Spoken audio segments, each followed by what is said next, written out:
जेन जी को अगर हमने समझा दिया, ऐसे ऐसे स्कूल्स हैं जिन्होंने शायद पहली बार 10,000 गुटलियां दी हैं, लेकिन आने वाले दिनों में लाख लाख गुटलियां देते हैं। ट्रेडर मेंटलिटी से अगर आ रहे हो, पेड़ लगाओ और साथ में सब्जी उगाओ, अभी बेचो, कल बेचो, 4 दिन बाद बेचो। क्या सच में ग्लैमर वर्ल्ड ग्राउंड लेवल पर रहकर आपको सपोर्ट करता है या वो सब मीडिया के लिए होता है? प्रीति जिंटा जी ने मुझे, she called me to Chandigarh. जैसे Ravi Shastri ji, he met me, समझ लो ग्लैमर इंडस्ट्री से कोई मेरे सामने आया नहीं। तो सत्येंद्र रे फिल्म इंस्टीट्यूट ने मेरे पे डॉक्यूमेंट्री बनाई है। वो कहता है कि मुझे अवेयर कराओ, प्रॉब्लम क्या है बताओ और मैं इसका सॉल्व तुमको निकाल के देता हूँ। हाँ, ये वो अपनी भाषा से निकालेगा, अपने तरीके का निकालेगा, जो कि शायद आपको लगेगा कि नहीं ये तो हुआ नहीं, क्योंकि आपको वो तरीका समझ नहीं आया। तो जस्ट बिकॉज वो तरीका आपको समझ नहीं आ रहा है, उसका सॉल्यूशन गलत नहीं हो सकता। एक दूसरा, जेन जी को अगर हमने समझा दिया, अवेयरनेस, जैसे मैं बोलता हूँ मैं स्कूल जाता हूँ, सब कुछ जाता हूँ, तो आज जब वो समझ जाते हैं मुझे गुटलियाँ, ऐसे ऐसे स्कूल्स हैं जिन्होंने शायद पहली बार 10,000 गुटलियाँ दी हैं, लेकिन आने वाले दिनों में लाख लाख गुटलियाँ देते हैं। ये वही तो बच्चे हैं जो मुझे लाके दे रहे। वंस दे आर अंडरस्टूड, वो बोलते हैं करना है। तो एक बार के लिए उनको अगर समझ में आ जाएगा कि अच्छा ये जो पेड़ है, ये पेड़ ग्राफ्टिंग करने से 3 साल में, 2 साल में फल देगा, तो जब उनको समझ में आ जाएगा, तो आज देखिए इतना तो उनको भी मालूम है कि ROI के दौर में निकलते ही है ना कि ROI 2 या 3 साल में, तो 2-3 साल का ROI का तो डिस्कशन हम करते ही हैं।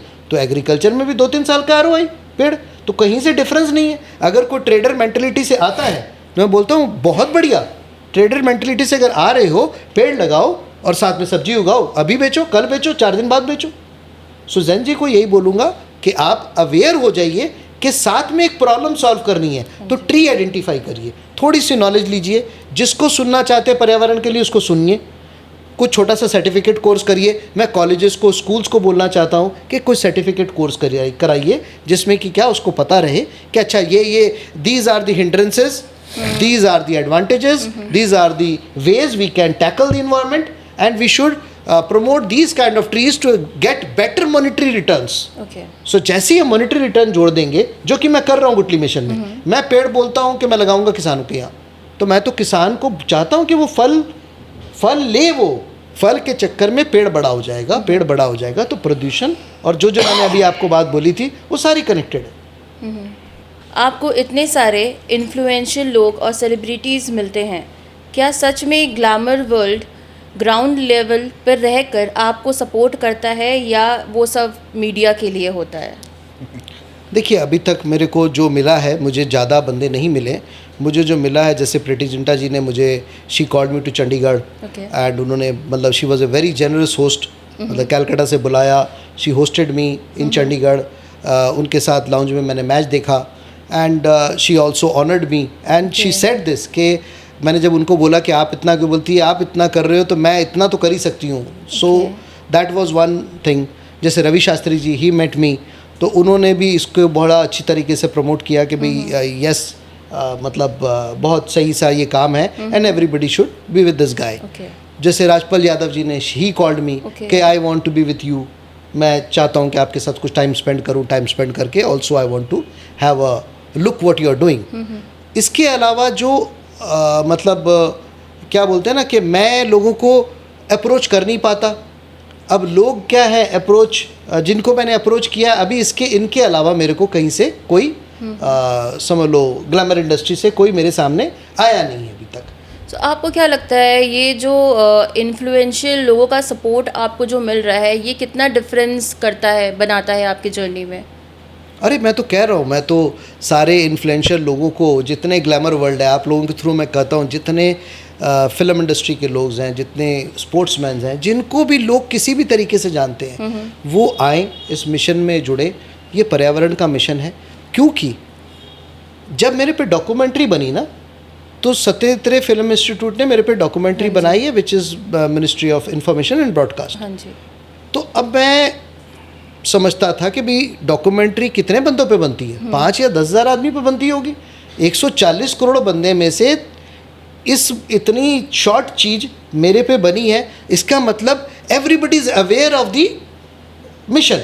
बट वो डिफरेंट फिल्म फेस्टिवल्स में भी गई, बुसान, अमेरिका, US, हर जगह में, Canada, Indian film short film festivals, Jagran, different उसमें गया एंड कई जगह में कैटेगरी भी विन किया उसने।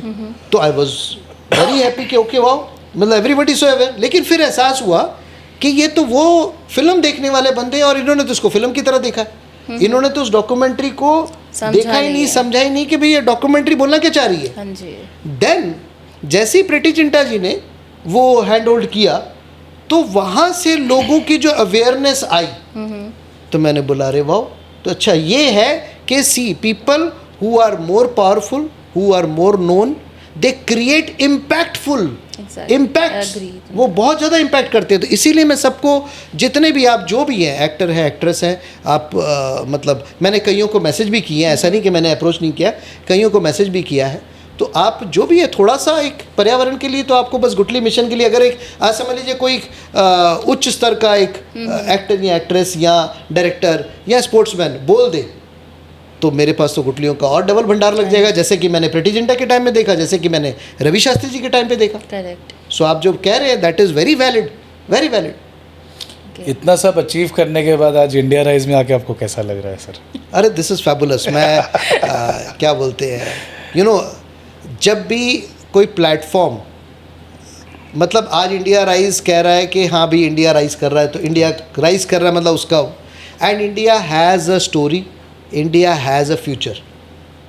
मतलब ये अगर किसी को भी शक है ना कि इंडिया के पास स्टोरी नहीं है, तो वो बेवकूफ़ है, कहीं बैठा हुआ है। मतलब he is not again well read और समथिंग, वो अपने में वो अपने में खोया। मतलब उसका पॉइंट ऑफ व्यू देखिए, पॉइंट ऑफ व्यू होना आपका हक है, लेकिन जस्ट कोई ऐसे ही पॉइंट ऑफ व्यू होना वो मतलब नहीं होता। राइट। तो आज क्या है, India is rising, India will rise, futures है। आज क्या है, हमारा इतनी बड़ी कंट्री है, एक एग्रीकल्चरल बेस्ड कंट्री है। जैसे मैंने आपको अभी बोला कि भाई हाँ जी, मैं क्यों क्लाइमेट कर रहा हूँ, क्योंकि देखो 45 करोड़ बंदा रूरल में रहता है। जरा सा भी क्लाइमेटिक के कारण ये पूरा डामाडोल हो गया ना, तो these people will be displaced. ये बंदे अगर डिस्प्लेस हुए, दो कारण हो जाएंगे, एक तो मॉनेटरी गेन्स नहीं होगी कंट्री में, ये डिस्प्लेस हुए तो आज अगर वो कहीं ना कहीं ऐसी जगह जाएंगे ना जहाँ थोड़ा बेटर इंफ्रास्ट्रक्चर है, तो वो जो बेटर इंफ्रास्ट्रक्चर है वो लोडेड हो जाएगा, करेक्ट, वो ख़राब हो जाएगा। सो कहीं ना कहीं जो आप कह रहे हो, India rise, India will rise, has to rise and has a story. मैं सबको यही कहूँगा, please don't underestimate India, don't underestimate. एक सवाल, उसके बाद मैं रैपिड फायर शुरू करूँगा आपसे। एक ग्लोबल सवाल है। लोग कहते हैं कि आने वाला वक्त में थर्ड वर्ल्ड वॉर पानी के लिए होगी। As an entrepreneur and visionary, आपको क्या लगता है, क्या हम अभी भी बहुत बड़ी क्राइसिस को कम्प्लीटली इग्नोर कर रहे हैं? अब इसको मैं ऐसे जवाब दूंगा कि आने वाले दिनों में इन्फ्लेशन जो है ना, वो मॉनेटरी नहीं होगा।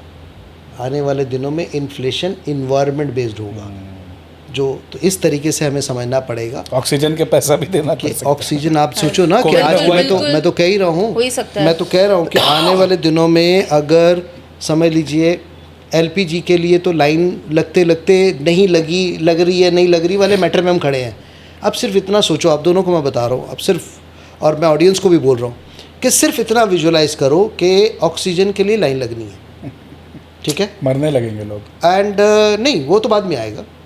एलपीजी से मैं आपको थोड़ा सा डेटा बता दूं कि एलपीजी के सिलेंडर से 100-200 आदमी का खाना बन सकता है, 400 का भी बन सकता है, खाने पे डिपेंड कर रहा है क्या बना रहे हैं, 1000 का भी बन सकता है। तो एक एलपीजी सिलेंडर 1000 आदमी का खाना बना सकता है। मतलब साथ में मैं बोल दे रहा हूँ कि खाने पे डिपेंड करता है कैसा खाना। लेकिन एक ऑक्सीजन सिलेंडर, कितने आदमी उससे ऑक्सीजन लेंगे, सवाल अपने अपने मन में करिए, ठीक है। उस ऑक्सीजन सिलेंडर को जब आपके हाथ में आ गया, आपके हाथ में एक ऑक्सीजन सिलेंडर है, अब आपके घर में माँ बाबूजी हैं, आपके बच्चे हैं, आपकी पत्नी है या पति हैं या सराउंडिंग्स हैं, अब ये सिलेंडर आप खुद भी हो, किसको उस टाइम का जो सेल्फिशपना है, उस टाइम का जो स्वार्थ है, वो स्वार्थ को कैसे सॉल्व करोगे?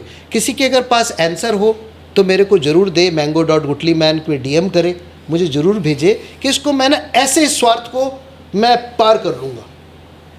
तो इन्वायरमेंट का कुछ करने का ज़रूरत नहीं। अगर आप पार ही कर लोगे, देन इन्वायरमेंट की बातें करी क्यों रहे हम? तब तो छोड़ दो, तब तो सारी बातें छोड़ दो। और इन्वायरमेंट के साथ पानी जुड़ा हुआ है, खुली हवा, साफ हवा, सारी कुछ जुड़ी। मैं तो कह रहा हूँ, अगर किसी को लग रहा है कि उसको साफ हवा नहीं चाहिए, साफ पानी नहीं चाहिए, अच्छी मिट्टी नहीं चाहिए, अच्छा खाना नहीं चाहिए, तो पर्यावरण के लिए कुछ मत करो। और अगर चाहिए तो चुपचाप पेड़ लगा लो। नहीं लगा पाते हो, मैंगो गुटलीज मुझे भेज दो, मैं पेड़ बना के लगा दूँ।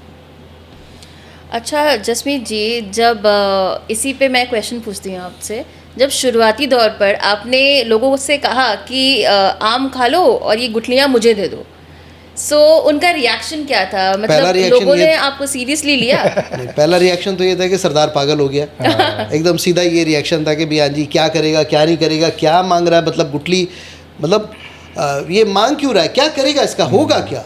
So it was a mad man, it was जिसने जो नाम देना था, गुटली मैन, गुटली सिंह, जो जिसके मुंह में आया मैंगो सिंह, उसने नाम देते गया। मुझे जहाँ पे जाता, अरे ये अभी गुटली की बातें करेगा, अरे ये अभी गुटली की बात कर, तो उठ के चले जाते थे। अच्छा। मतलब उठ के ही चले जाते, क्योंकि गुटली की बात करेगा ये। तो फिर आस्ते आस्ते मुझे भी मालूम था कि भी वही अगेन मैंने बोला कि मैं जिस माँ का बेटा हूँ, तो ढीठ माँ का बेटा हूँ, तो मैंने कहा ठीक है, विजन तो मेरे अंदर है ना कहीं से कुछ ना कुछ। एक तो वो, दूसरा क्या है ना, इस मैंगो गुटली की एक और इशू है। इसका अगर 100 गुटली मुझे कोई देगा तो सिर्फ 10 या 15% जर्मिनेट होंगी। तो ये सारी गुटलियाँ जर्मिनेट नहीं होती। That is a technical issues with mango गुटली।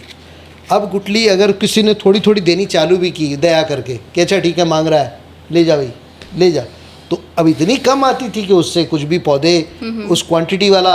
अब मैं सोच रहा हूँ चेंज लाना है, 20 करोड़ पेड़ लगाने हैं, पहले फेज़ में मुझे 20 करोड़ पेड़ लगाने हैं, दिमाग में है, और गुटलियाँ हाथ में 200 नहीं आ रही, 20 नहीं आ रही, 50 नहीं आ रही, मैच ही नहीं हो रहा है। करते करते आ गया कोविड। इस दौरान मैं पैरेलली किसानों को कहीं ना कहीं फ्रूट ट्रीज़ देते रहता था। कभी कोई नारियल दे दिया, कोकोनट दे दिया, इस तरीके से मैं उनको अमरूद दे दिया, मोरिंगा दे दिया, ये सब देते रहता था। गाइडेंस मेरी चलती रहती थी, क्योंकि किसी भी किसान को आप चावल की खेती से अचानक बोलोगे ना तो चलेगा नहीं। उसको पहले मुझे ट्रांजिशन पे लाना पड़ेगा, उसकी सॉइल को ठीक करना पड़ेगा, soil has to be rectified, उसको रेक्टिफाई करना पड़ेगा। वो जो खुले दिल से केमिकल यूज़ करता है, खुले दिल से पानी यूज़ करता है, मैंगो ट्री जैसे मैंगो की गुटली, उसको पानी उतना नहीं पसंद, गल जाएगी, सड़ जाएगी, तो ये सारा कुछ पहले उसको रेक्टिफाई करना पड़ता है। तो करते कराते जब कोविड के बाद फिर लोगों को बोलना चालू किए तो आस्ते आस्ते हाँ करते हैं, देखते हैं, वो करते करते फिर 22 के करीब मैंने एक अपनी बिटिया को बोला कि तू यार एक रील मतलब रिकॉर्ड कर। बस वो रील रिकॉर्ड की एंड वो रील जो है वो वायरल हो गई। फिर कहाँ से फ़ोन आए, पता नहीं किधर से फ़ोन आते आते, एंड देन ठीक है, अब टचवुड गॉड, मैं तो सबको बोलता हूँ कि देखिए ईश्वर का काम है, ईश्वर अपने तरीके से करा रहे हैं। वो कहाँ से लोग मुझे कनेक्ट करते हैं। अब तो गुटलियाँ कनाडा से, स्वीडन से, अमेरिका से, वहाँ से गुटली आती हैं। American mango board has connected me कि भाई जसमीत तुम क्या मैंगो को लेके तुमने जो करा है। अब यूनिवर्सिटीज़ कॉल मी, जैसे स्कूल्स तो ठीक है, क्योंकि मुझे मालूम था जब मैं मिशन चालू कर रहा था, आई न्यू कि जब ऑडियंस आएगा वो ऑडियंस स्कूल का बच्चे के अलावा टीचर्स भी होंगी, and that teacher can be a PhD teacher, that can be a botany teacher, that can be anybody. सामने एक एंटरप्रेन्योर चैम्बर ऑफ कॉमर्स भी हो सकता है। तो मुझे इस पूरे मैटर को लाना पड़ेगा कि वो बाद में बोले कि यस ओके मैं समझ में आ रहा है मुझे, नहीं तो समझ में नहीं आया तो मिशन तो फिर गड़बड़ हो जाएगा। करेक्ट। तो इसलिए सारा कुछ करते कराते समझ लीजिए शुरू में it was not easy to start, but यही मैं बोलूँगा सबको कि अगर आप में पागलपंती नहीं है तो कहते हैं ना भाई इश्क इंटेलिजेंस से नहीं होता है। जब आप सोचोगे ना भाई हाँ जी प्यार मोहब्बत आपको, तो ये प्यार मोहब्बत ही तो है ना। आपको कोई भी काम करना है, मैं तो बोलता हूँ बिजनेसमैन्स को भी, आपका बिजनेस अगर आपका प्यार नहीं है, आपकी नौकरी अगर आपका प्यार नहीं है, अगर आपका खाना बनाना आपका प्यार नहीं है, तो आप आउटपुट बढ़िया नहीं दे पाएंगे। क्योंकि जीवन में रिस्क ज़रूरी है, क्योंकि जब प्यार वाला इमोशन आपके अंदर आएगा तभी आउटपुट 100 के ऊपर आप देने की कोशिश करते। करेक्ट। सो दिस इज़ ये सब कांड उस टाइम में हुए, एंड अच्छा हुआ कि जिन्होंने कई बंदे जैसे उस टाइम में मतलब हमें तुम्हारे साथ चलना है तो चलो। अब स्कूल्स 6 बजे 7 बजे 8 बजे असेंबलीज होती हैं, अरे इतनी जल्दी कौन जाएगा। गांव में जाना है तो जल्दी जाना है भाई, क्योंकि लॉन्ग जर्नीज़ हैं, अरे इतनी क्यों करते करते फिर समझ में आ गया इसको अकेले ही करना पड़ेगा। अकेले करूँगा तभी ये कहीं पहुँचेगा, नहीं तो ये नहीं पहुँचेगा कहीं। जसमीत जी, जैसे कि आज के दौर पर लोग डॉक्टर बनना चाहते हैं, साइंटिस्ट बनना चाहते हैं, एक्टर बनना चाहते हैं, बट कोई फार्मर नहीं बनना चाहता। सो आपको क्या लगता है ये हमारी सोसाइटी के लिए कोई सेटबैक है? बट साउथ इंडिया में मैंने देखा है कई नई जनरेशन फार्मर बन रहे हैं और अच्छा बिजनेस कर रहे हैं। मैं वही कह रहा हूँ, नॉर्थ इंडिया में मैं वही कह रहा हूँ। कम चला देखिए गया। आज की डेट में तो नया बच्चा जो है वो फार्मिंग कर रहा है, लेकिन अब वो जो मैं जिन फार्मर्स को मैं चाहता हूँ कि वो फार्मिंग ना छोड़े, हाँ जी, क्योंकि मैं आज तो अगेन मैं सबको बोलूँगा यहाँ से, ऐसे ओवरऑल पूछता हूँ, आप दोनों को बच्चे ही समझ लिया मैंने अभी 1 मिनट के लिए। आप क्लास 10 में पढ़ते हैं और आप बनना चाहते हैं एआई एक्सपर्ट और आप बनना चाहते हैं डॉक्टर, आपका एकदम, लेकिन आपके पिताजी चाहते हैं कि आप डॉक्टर बने और इनके पिताजी चाहते हैं कि आप एआई एक्सपर्ट बने, तो लेकिन आउट ऑफ द वे जाके अब ये कैरियर चूज़ कर रहे हैं।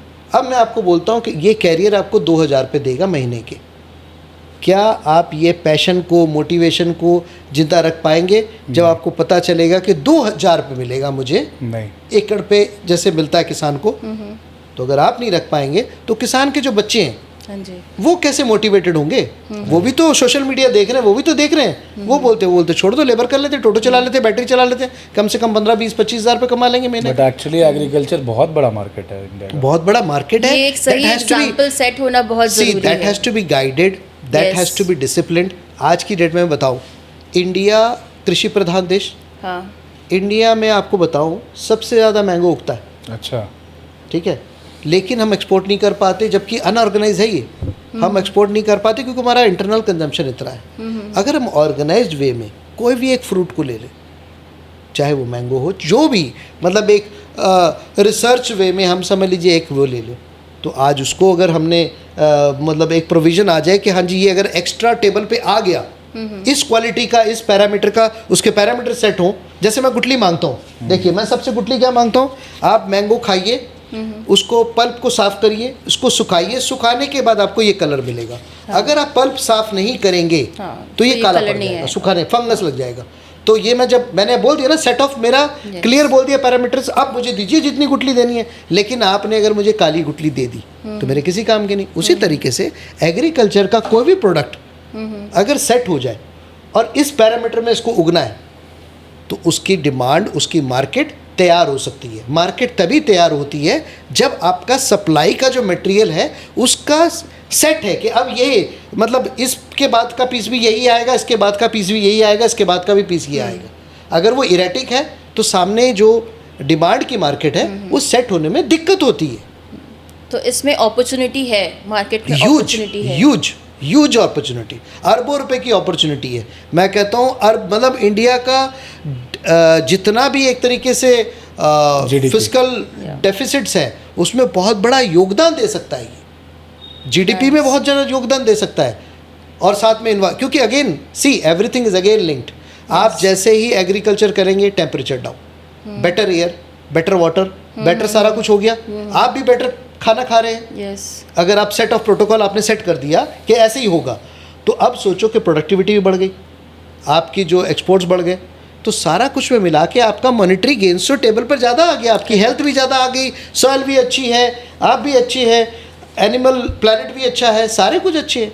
But that has to be done with प्राकृतिक खेती। फार्मिंग करनी पड़ेगी प्राकृतिक खेती से। हम बोलेंगे हम ना फर्टिलाइजर्स यूज़ करेंगे केमिकल वाले, तो हम तो सॉइल को ख़राब कर दे रहे हैं। सॉइल ऐसी होगी कि ये देखिए ये आवाज़ हो रही है ना, खेतों में जाके ऐसे करेंगे आवाज़ होगी, मतलब सॉइल सीमेंटेड हो जा रही है, इतना केमिकल डाला जाता है। और जो किसान है वो भी बेचारा ब्रंट कर रहा है, और सॉइल भी, सॉइल के नीचे के जितने माइक्रो ऑर्गेनिजम्स हैं, केचुए हैं, सारे कुछ हैं, सारे मर गए, सब खत्म हो गए। एंड हम बात करते हैं कि भाई हाँ जी हमको प्रोडक्टिविटी बढ़ानी है। किसान को देखिए, इसको ऐसे समझिए, किसान एक सरल मानुष बंदा बैठा है, बच्चा भी एक, उसको जो सब्जेक्ट जैसे पढ़ाइए, उसको जो सेट ऑफ प्रोटोकॉल दीजिए वो वही करेगा। तो किसान को भी अगर आप बोलोगे हाँ भी कोई आया फर्टिलाइज़र कंपनी उसको ज्ञान देके चली गई, देखो देखो ये डालोगे, वो भी बोलता अच्छा ठीक है। मैं तो कई किसानों के पास जाता हूँ, मैं तो ओपनली पूछता हूँ कि कल तू 5 रुपये का खाद डालता था, 5 रुपये का तेरा इनपुट कॉस्ट था, तो कमाता था 10 रुपये। आज तेरा इनपुट कॉस्ट 8 रुपये हो गया, बोलता हाँ जी हो गया, मतलब कमाता आज भी 10 ही है ना, बोलता हाँ जी। तो ये हालात है उसके। उसको अवेयर कराने के लिए उसको क्या ना हैंड होल्ड करना पड़ेगा, जैसे कि मैं जाता हूँ हर जगह, हैंड होल्ड करने से चेंजेस क्यों नहीं आएंगे, फुल आएंगे। और उसमें अपॉर्चुनिटी भरी पड़ी है एग्रीकल्चर में। अभी तो हमारे मोदी जी ने भी बोला है कि नेचुरल फर्टिलाइज़र को यूज़ करने के लिए, केमिकल अवॉइड करने के लिए। हाँ मतलब अरे मैं तो ये कई सालों से कहते आया हूँ, और मैं तो कह रहा हूँ कि अगर मोदी जी के कहने पे ये मान जाए तो कितना बड़ा हमारा इंपोर्ट बिल जीरो हो जाए। करेक्ट। और कितना बड़ा एक्सपोर्ट बिल चालू हो जाएगा अगर इफ डाउन द लाइन 10 साल में कोई भी एक फ्रूट, 2 फ्रूट, 4 फ्रूट को हम डेवलप करें एज अ इंडिया, उसको एक्सपोर्ट की मार्केट को तैयार करें। There are ways which can be research, उस पर रिसर्च होनी पड़ेगी, कौन सा सॉइल, कौन सा क्या, वो सारा कुछ करके, लेकिन that can be done, that is easily. बड़े देश कर रहे हैं आज, थाईलैंड जैसे रबड़ एक्सपोर्ट करता है। जसमीत जी, अब हम शो के आखिरी पड़ाव की ओर बढ़ रहे हैं, रैपिड फायर राउंड। उसके पहले मैं ऑडियंस को ये ज़रूर बताना चाहूँगा कि इस वीडियो को जितना हो सके शेयर करें कि हमारे देश के प्रधानमंत्री और प्रेसिडेंट तक पहुँचे और इनको एक नेशनल अवार्ड मिले ज़रूर। जो ये काम करें, इट्स अनबिलीवेबल। तो जसमीत जी, 1 वर्ड आंसर है इसमें सिर्फ आपका। रैपिड फायर राउंड मैं स्टार्ट कर रहा हूँ। एनवायरनमेंट बचाने के लिए सबसे ज़रूरी क्या है, गवर्नमेंट पॉलिसीज़ या आम आदमी का बिहेवियर? आम आदमी का बिहेवियर। ओके। स्टार्टअप कल्चर का हाइपर ग्रोथ माइंडसेट या organic sustainable lifestyle? Organic sustainable lifestyle. आपके लिए सबसे बड़ा रिवॉर्ड क्या है, बड़ा कॉरपोरेट अवार्ड या किसी किसान की मुस्कुराहट? किसी किसान की मुस्कुराहट। Any day, any day, any day. बहुत ही मतलब फटाफट आंसर दे रहे हैं आप। कचरा मैनेजमेंट में इंडिया की सबसे बड़ी दुश्मन टेक्नोलॉजी की कमी है या लोगों की लेजीनेस? लोगों की लेजीनेस। उसके सवाल थोड़ा सा मुझे आंसर बड़ा करना पड़ेगा। आप सबको मैं बता दूं, करोड़ों गुठलियां हम रॉट करने के लिए, मतलब सड़ने के लिए फेंकते हैं, करोड़ों गुठलियां हर साल, और ये मिथेन प्रोड्यूस करती है। जाके थोड़ा सा अपना रिसर्च करिएगा। मिथेन प्रोड्यूस करना मतलब हीट जनरेशन करना। तो आप जो गुठलियाँ फेंक रहे हैं, आपको लग रहा है कि गुठलियाँ फेंक दी, आप हीट जनरेशन के भागीदार हैं। सो बोलने से पहले सोचिएगा, अरे बड़ी गर्मी हो रही है, पेड़ लगाने पड़ेंगे, it's too much heat, we need to plant more trees. इसको सब बोलने के पहले थोड़ा सा सोचिए ना कि हम ये बोल कैसे रहे हैं। राइट। एक आम का पेड़ बिजनेस टर्म्स में क्या है, अ लायबिलिटी और अ कंपाउंडिंग एसेट? अरे कंपाउंडिंग एसेट। 1 word answer. लोग आपको गुठली मैन बुलाते हैं तो आपको कैसा लगता है, वियर्ड या प्राउड? अब तो प्राउड लगता है, पहले वियर्ड लगता था। जेनजी की वो हैबिट जो एनवायरनमेंट के लिए सबसे खतरनाक है? मैं जेनजी को यही बोलूँगा कि थोड़ा सा इलेक्ट्रॉनिक कंजम्पशन है, उसको कम कर दो, वो इनडायरेक्टली ही आपको इन्वायरमेंट को सपोर्ट कर देगा। Very good. कल को अगर कोई बड़ा ब्रांड आपके मिशन को कम्प्लीटली कमर्शियलाइज करना चाहे तो आपका आंसर क्या होगा? कमर्शियलाइज तो नहीं, अगर वो ये कहना चाहे कि मैं आपके साथ चलता हूँ और इसको, आज तो ब्रांड को कमर्शियलाइज क्यों सोचेगा, उसको तो ये सोचना चाहिए कि इस मिशन को चलिए आइए दोनों मिलके पूरा करते हैं। मिट्टी की खुशबू या आरामदायक कॉर्पोरेट लाइफ, आपको सुकून कहाँ मिलेगा? मिट्टी की खुशबू। जसमीत जी, एक वर्ड में जवाब दीजिए, साइलेंट सेवियर या environmental rebel? Environmental rebel, rebel, rebel, एकदम रेबल। तो दोस्तों, ये स्टोरी बहुत ही बेहतरीन है। डिस्क्रिप्शन में हमने गुठली मैन जसमीत सिंह अरोड़ा का नंबर दिया है, और मैं हिंदुस्तान के हर एक नागरिक से बोलूँगा कि गुठली अब फेंके ना, इकट्ठा करें, और ये आपको प्रोसेस बताएंगे, इनको कॉल करें। कुछ लगता नहीं है इसमें, आम खाते ही हो, गुठली फेंक देते हो, सेव करो, दे दो, किसी का भला हो जाएगा यार। गुठली दे सिर्फ गुठली मैन को, बस। So we are on the mission of 10x Bharat movement and India is rising very well. Namaste Bharat, we are closing the interview. Thank you Jasmeet ji for कुछ बोलना चाहेंगे आप, एक लास्ट लाइन ऑडियंस को ज़रूर? बस मैं यही बोलना चाहूँगा कि प्रकृति हमारी है और एवरी स्ट्राटा ऑक्सीजन सबको चाहिए। तो कोई भी प्लीज़ ये ना सोचे कि ऑक्सीजन का कोई ऑप्शन नहीं है, बाकी हर चीज़ का आपके पास ऑप्शन है। तो ये बस दिमाग में रखिएगा कि आप जिस भी स्ट्राटा में हैं, एसी में बैठते हैं या नॉन एसी में बैठते हैं, ऑक्सीजन आपको चाहिए। बस इस पे सोच के बाकी के सवाल के आंसर्स अंदर से दीजिए। और सांस लेते ही चैनल को लाइक, सब्सक्राइब और शेयर ज़रूर करें। Thank you.